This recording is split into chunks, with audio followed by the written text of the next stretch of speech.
again, it's an embarrassment to the king that his younger brother has brought the family into disrepute.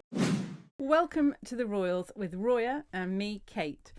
And there really is no other place to begin. We've had a couple of days to digest the announcement made on Monday, but let's start on Monday. What was your initial reaction, Roya, to watching the video released by the Princess of Wales? Well, when I first saw the video, I thought, wowzers, that's a departure. I thought the message was very impactful, and I thought the words were very interesting and revealed a lot about, her journey and how she's felt. What did you think of the means by which they communicated that message, this 3-minute video? Yeah, I've watched that quite a few times now, and I still haven't totally made my mind up about it. Really? Yeah, I mean, from a voyeuristic point of view, it's very enticing in terms of getting that kind of access to the Wales family. And I like elements of it, and I like how at nature it is, and I like the sort of family scenes.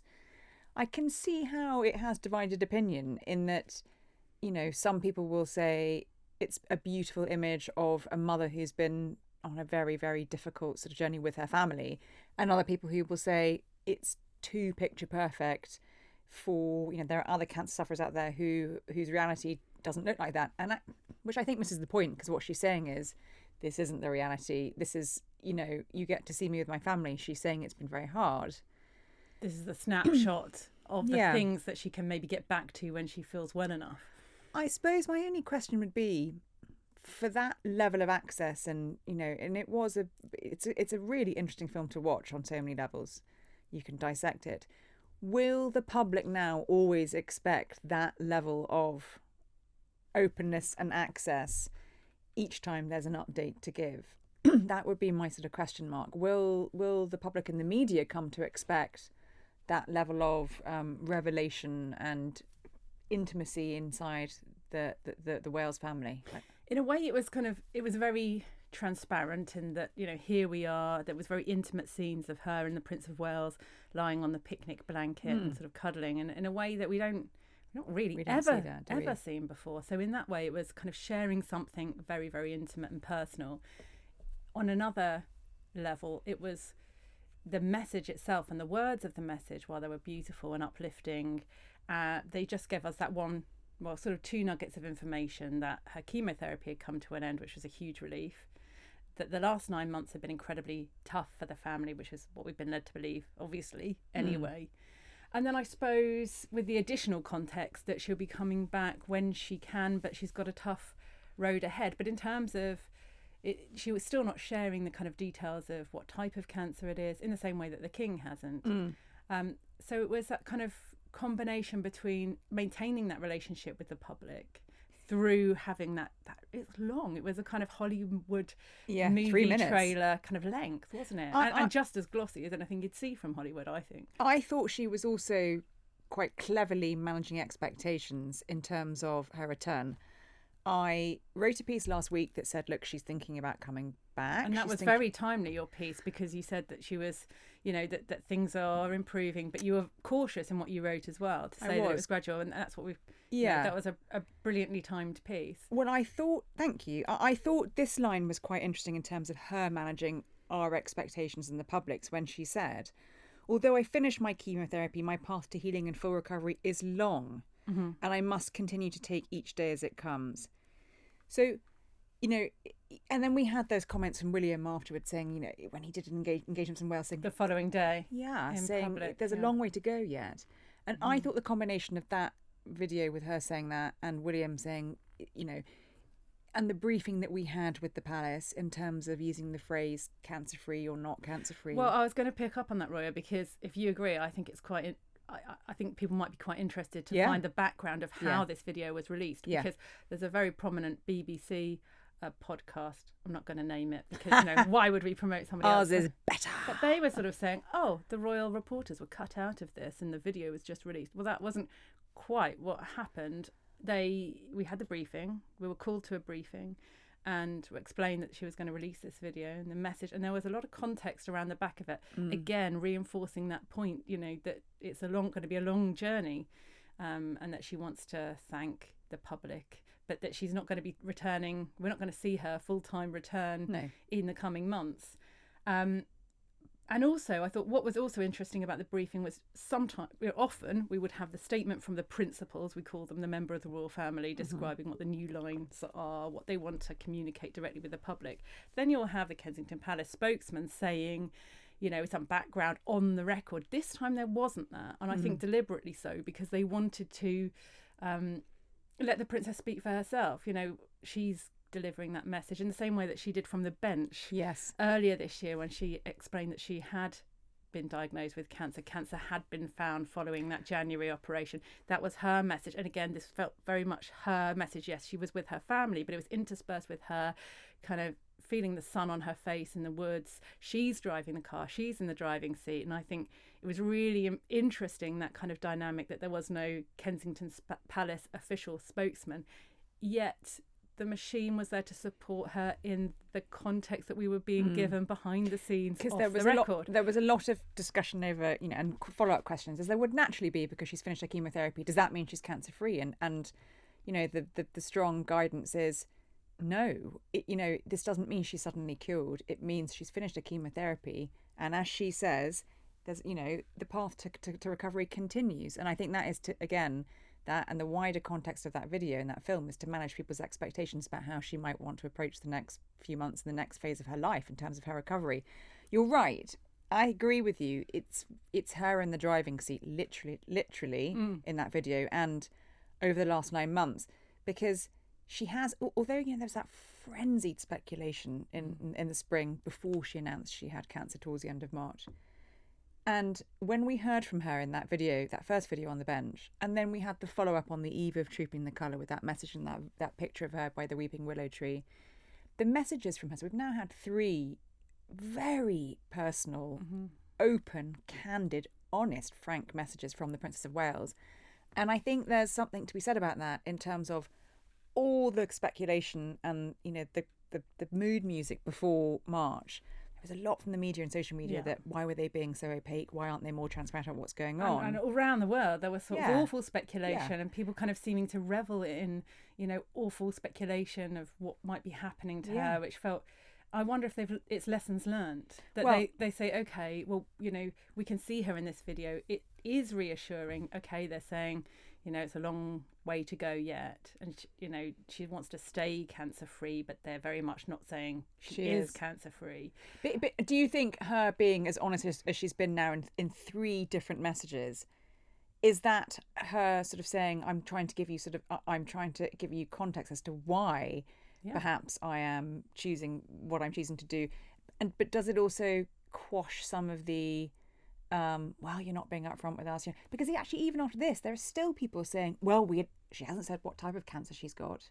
So it kind of only goes so far. But how much information, I'm always fascinated, how much information do the public feel they're entitled to from members of the royal family? But I think that she's sort of filling that vacuum so that that doesn't happen again, and that she is going some way towards providing that expectation from the public that she should be there. And they've showed the children, they've always been very careful, regarding the privacy of the children. So they're saying, look, we know that, we're giving you something here. We want to maintain the relationship with the public, but also explaining her thinking as to why she won't be seen as much as we might expect her to. But there's also this incredibly reassuring message. She looked really well in that video.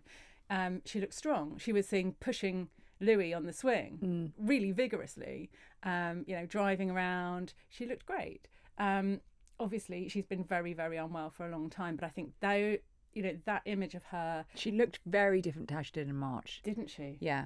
And I think people will take comfort from that. When we saw her at Trooping the Colour, we saw her at Wimbledon where she looked well, but I thought she looked better. I mean, obviously this has been edited and you can choose your own images, but she did look well. She looked and then happy and relaxed as well. But also, what was the response that William had in Wales when he went the next day? So he went up to Wales on Tuesday, didn't he? And all the crowds kind of, they're pressing cards into his hands for Kate. the public were really, a lot of the public who are interested in the royal family, who turn out to see William, they obviously, they like the royal family, they're not going to stand there if they don't. They were pleased to hear she was better, and they kept saying to William, "We're so pleased," and gosh, what a relief. And the reaction to actually has been almost as interesting as the video itself. So she started also this debate within the media about what happens when you finish chemotherapy. So there was a brilliant piece in the Times by Rosamund Dean, who's a Times writer who's been through cancer herself, also a young mum, similar age to Kate, and has been through that. And she wrote about the kind of that anxiety and physical effects of chemotherapy don't stop when the treatment ends. Yeah. And I think that hits the nail on the head. We're starting to look at the wider context, and she's becoming, as we say in a leader article in Times today, about how she's becoming sort of a spokesperson for the wider issue around cancer, in the same way that the King obviously has been as well. But I think in talking about the difficulties and the reality of when your treatment ends and the other effects, I think, but the language of it all also was extraordinary, wasn't it? I think it was very reflective, but there was I think there were so many hints in there that say, she's come face to face with the sort of vulnerabilities of life, that journey is complex, scary and unpredictable for everyone, especially those closest to you. And I think she's saying, look, I've been away, I've reflected on not just my own illness, but life, what I want from it, and that I want. And I think she's going to want to, even when she's well, come out of, spending more time with her family. What do you make of the detractors who didn't like the film? I mean, it has divided opinion. I think it's fair to say that I've read a lot of coverage in the mainstream media and on social media, people saying it's just too Hollywood, it's too glossy, it's too picture perfect. Well, yeah, it's the Instagram, but I think it speaks to the Instagram generation. It speaks to the zeitgeist of the time. Okay, they're playing cards nicely. You don't see one of the kids storm out in a strop, which almost inevitably happens when you play card games. It almost inevitably happened, didn't it? It just made the cutting room floor. Well, that's it. And I think, do you know what? I think she wanted to present an optimistic and upbeat tone, and you're not going to get that with the kind of warts and all bringing in, and what's the alternative? Bring in a documentary maker to chart her journey. A woe is me. I think it's the right tone. I think it is upbeat. What do you make of it? Did you find it a bit schmaltzy? Which was one of the criticisms, wasn't it? Like I said, I liked the message behind it, and I can't say that I didn't like the images, because they're fascinating images to see, and they you feel you're getting a real glimpse of something you haven't seen before. And we had a tiny bit of it with that video they released to mark their 10th anniversary of their wedding, where they released a video of some people described as a Ralph Lauren ad. It was so perfect. 3 minutes is a long time. It is a long time. For social media, and TikTok. It does look. Their life up there looks rather lovely, doesn't it? It does look pretty good. They get to waft around the beach to themselves and the woods to themselves, and it just looked very jolly and quite wholesome. Very wholesome. Very wholesome. And what did you make of we don't often see William and Kate. We don't often see them sort of, we don't see them hugging on engagements. Lovey-dovey. We don't see them lovey-dovey. We saw them very loved up in that film. We did. Oh, that was nice to see. Yeah. I wonder if that's a kind of shot at the detractors as well. And Carol and Michael Middleton. Yes. A cameo from them. Yes. They're playing cards around the table using the kind of Nespresso pads as, those little things you get for the coffee machine. That's Kate, isn't it? Wanting to say to the public, my parents have been an integral part of the last 9 months, supporting us. Absolutely. Yeah. It was an interesting insight. I'm sure the debate will continue. Sure it will. Now, yesterday, Kate, we trotted off to Buckingham Palace. The script says we trotted off. I'm going to say we galloped to Buckingham Palace. We were so excited. We were. For a briefing on what the King and Queen's autumn tour for Australia and Samoa will look like. Samoa. Yes. Okay. So, I stand corrected. That was one of the briefing notes, wasn't we it? went for a briefing on what the King and Queen's autumn tour of Australia and Samoa would look like. Yeah. And there were some very interesting details that emerged. One being the announcement that the King will be looking at the pioneering cancer treatment when he meets some really interesting people who've done a lot of amazing work on that, Kate. Tell us more. That's right. So they have this brilliant award called Australians of the Year, in which they award Australians for being rather brilliant and being epic. For being amazing. One of the people he's going to meet will be Professor Richard Scolyer, and he'll also meet Georgina Long, Professor Georgina Long, and they are both Australians of the Year. And the King will then hear about the work that they've been doing for those affected by melanoma. And it's quite interesting because Richard himself, although he's a medical doctor, he's been suffering with brain cancer. He's got a brain tumour, hasn't he? Yeah, incurable form of brain cancer. But through his own work, he's managed to take this kind of pioneering treatment. And hasn't he been trying treatment on himself? Didn't one of the private secretaries say yesterday? That's right. In the briefing? That's right. That I thought was extraordinary. So he's incredible. I mean, we shouldn't take from this that the King has brain cancer or that he has, skin cancer or anything like that. But of course, we know the King himself is undergoing treatment for an undiagnosed form of cancer. Well, we know what it is. Sorry, the King is undergoing treatment for an undisclosed form of cancer himself. So this will be a really kind of poignant part, I think, of the journey that he's making to Australia. And there's loads of stuff going on, considering that he's not been very well. He's 75 years old. He's going all that way. It's the first royal tour of the reign from the King and Queen to a Commonwealth realm. And they are busy. They're going to be busy. So far, we have had France state visit, Germany state visit, Kenya as well. But there's something about a Commonwealth realm that's very different, isn't it? In terms of the objectives and what they're trying to achieve and that relationship and the ties that bind. Indeed. Is the phrase. So what else are we going to be up to? And also we should say to the listeners, because we know that we've got... We should say good day to our Australian listeners. Because we know we've got a good following in Australia, for which we are very grateful. Hello, if you're listening in Australia. We are so thrilled to come and see you. We are coming your way. Kate and I will be on this trip, and so will the podcast. Yes. So we will be podcasting from all over the great realm of Australia. Well, Sydney maybe not Canberra.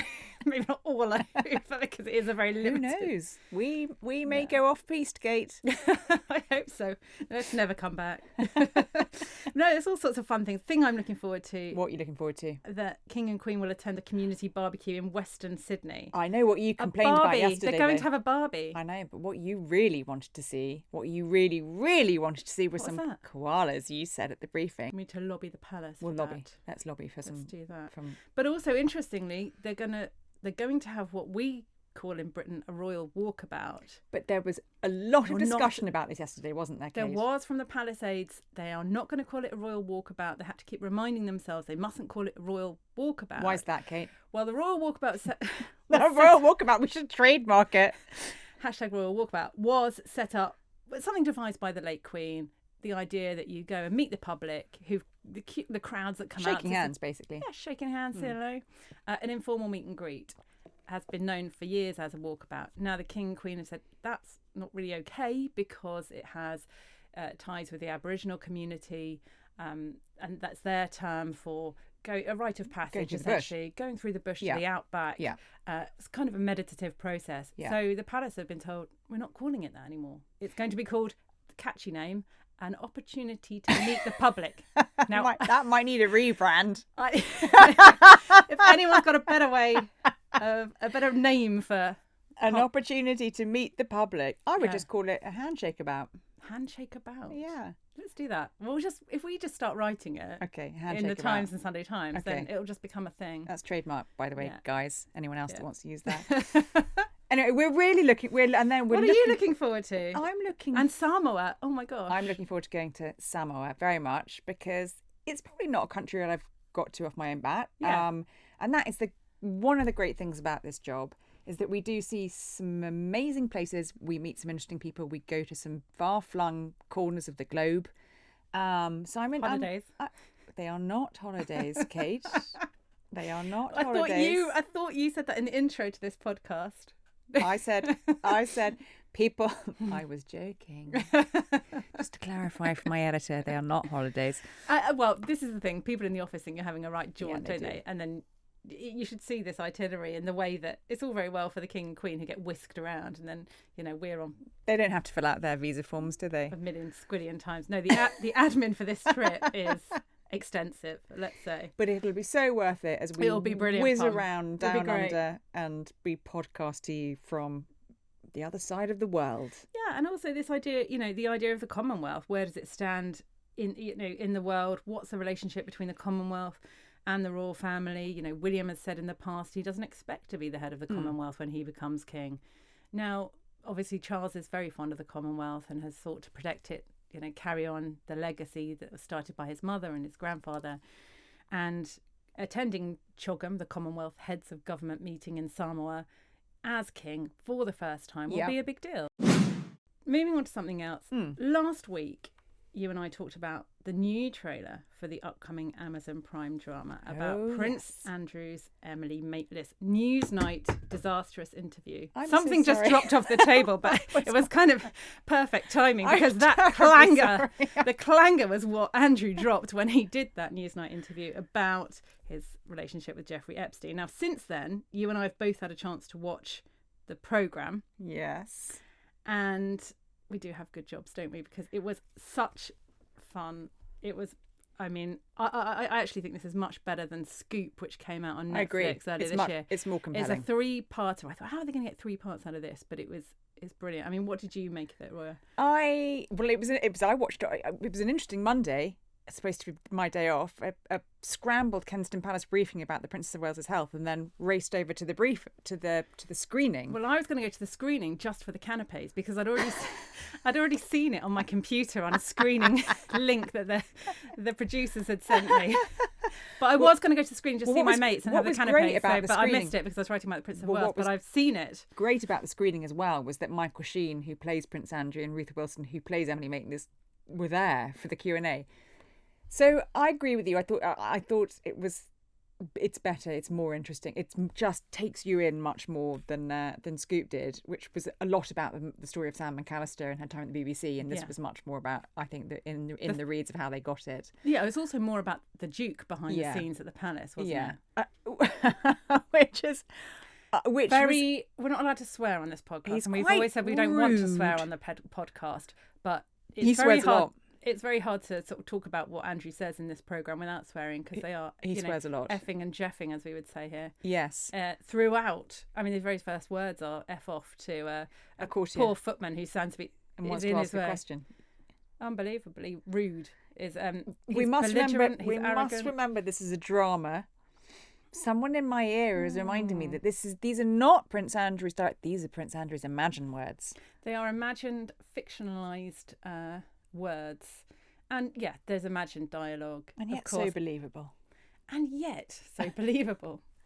Funny you should say that, because people will think, oh, this is really what he's like. I mean, obviously a lot of research has gone into this programme. There's also an imagined scene between him and Jeffrey Epstein where Andrew goes to New York. It's the reimagined days around that photo that so many of us know of Prince Andrew and Jeffrey Epstein walking in Central Park. This is, of course, after Epstein has come out of prison and is a convicted paedophile, and Andrew goes to stay with him in New York. As he says to Emily Maitlis later, he did that to break up their friendship because he was too honourable to do it on the phone. Honourable. But it is interesting the way that the drama imagines the interactions between Jeffrey Epstein and Prince Andrew leading up to that picture. People have asked me this week, what impact do you think it will have? And my feeling is, I think it'll be widely watched. I think people will be intrigued to watch it. It's a good drama. I've only seen the first episode. I haven't seen all 3. Oh, I have, yeah. It's good. It's a good drama. But I don't think, and correct me if you think I'm wrong, I don't think it's going to move the dial on the public perception of Andrew. I think the public perception of Andrew is quite firmly established already. Pretty low. And I think it was established with the Newsnight interview. I think you're right. I think as soon as the Newsnight went out, everybody could see for themselves that he was making apologies for himself. He didn't seem genuine. He didn't come across as likeable, believable, unfortunately for him. But what I think it will change the dial on is the pressure on the palace. So again, it's an embarrassment to the king that his younger brother, or not his youngest brother, but one of his younger brothers, has brought the family into disrepute. There's a brilliant line in it from Edward Young when he talks about the problem of Andrew within the drama, and again, it's a fictionalised dialogue. But Ed Young says, well, we need to protect, the Duke's reputation's gone, but what we need to protect now is the crown. The crown. And I think the same is true today. It's a different person wearing the crown. We now have King Charles, but he is keen to get Andrew out of Royal Lodge. And we've talked about this in the past. The King is currently funding Andrew's lifestyle to the tune of at least 5 million a year. So 3 million of that we estimate to be on security. To keep him in Royal Lodge, which is without the bounds of the Windsor security cordon. Charles has proposed moving him from there to Frogmore Cottage. Andrew doesn't want to budge. Charles is saying, I'm going to cut the funds off if you don't. And now it's this kind of drastic kind of standoff.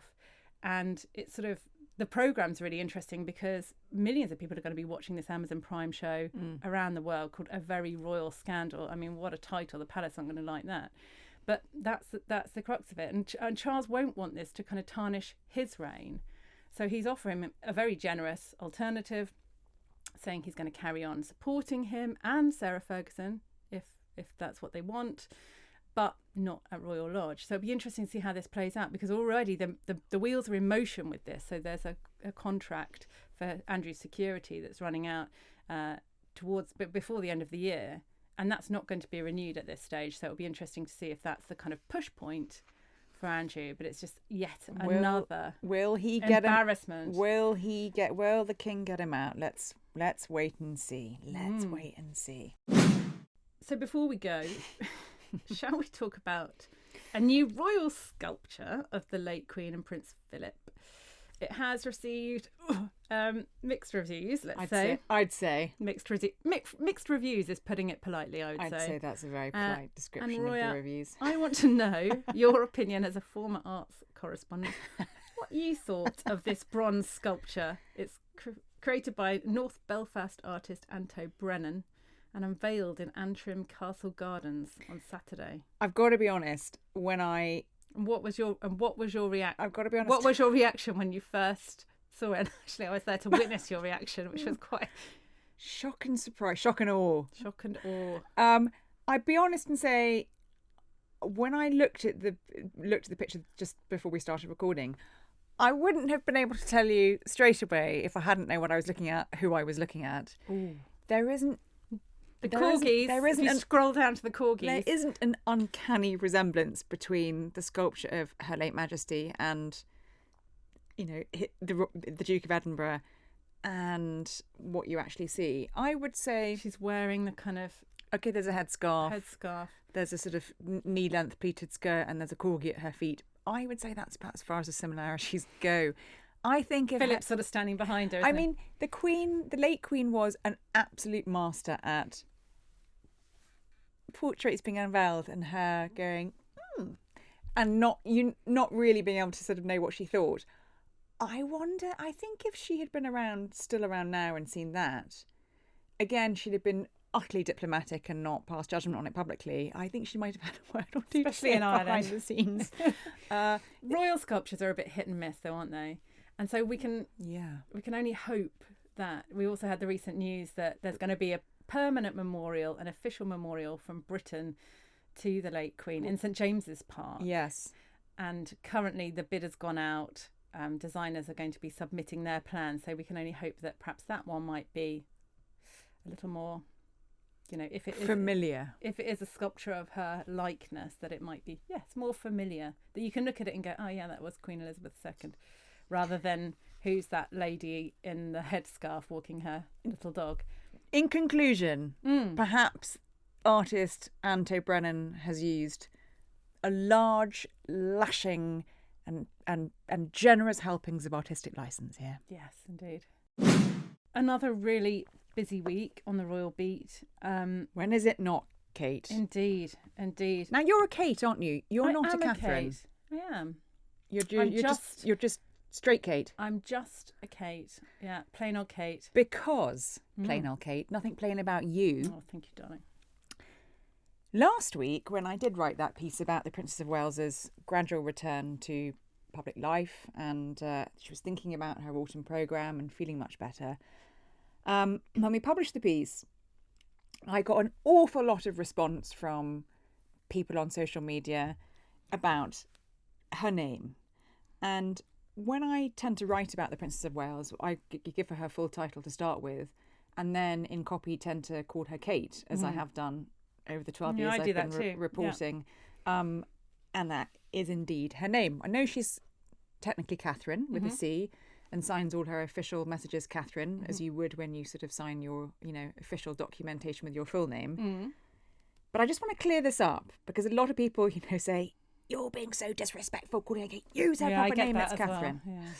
So I looked back to... First of all, nothing wrong with being called Kate, can I just say? It's a great name. Thanks. Strong. So the reason you call her Kate? Well, the reason I call her Kate is because it is a name, it is the name she goes by. And when I did a profile of the Princess of Wales when she was turning 40, so she was then still going by the Duchess of Cambridge title. Right. I asked a really good friend of hers what was the truth behind which name she really uses, because a lot of people had said, oh, well, we know when she got married, she went from being Kate and wanted to rebrand herself into Catherine. Yeah. What's she called? Using her Sunday best name. That's fine. So this is what a very, very good friend of Kate's said, who's known her for a long time. Yeah. I call her Catherine. Her family and her old Marlborough crew, that's where she went to school, call her Catherine. Right. At university, she became more of a Kate. Among friends of William's, she's Kate. William calls her by both names. Well, that should put the detractors. And also when people say that to me, they say, why do you call her Kate? And I get emails in, because messages that is her under. name. I point people to the engagement interview He called her Kate. With Tom Bradby, in which throughout the entire interview, William refers to her as Kate. Harry also always called her Kate. Indeed. So what a great name, Kate. Great name. Yes, there you go. On that note, Kate, The Times has published a very interesting leader today, all about Kate and the film and the response and her messaging. Over to you. It says the most recent data suggests that there are more than 3 million people living with cancer in the UK. This figure will rise to 3.5 million as early as next year. Catherine, Princess of Wales, the future Queen, is increasingly a spokeswoman for this sadly considerable and largely silent community. Her sense of duty is nobly reminiscent of her husband's late grandmother. The princess has spent most of 2024 undergoing chemotherapy for an undisclosed form of cancer. That treatment, she revealed in a touching personal video released on Monday, ended last month. That's tremendous news, although, as she says, her path to healing and full recovery is long. Indeed so. While her desire to return speedily to public duties is admirable, the princess should take as long as she needs to restore her health. I agree. I agree with that too. Let us all continue to be patient. Indeed, and wish her well. And on that note, I look forward to seeing you next week. Always look forward to seeing you, Kate. Take care. Bye. Bye.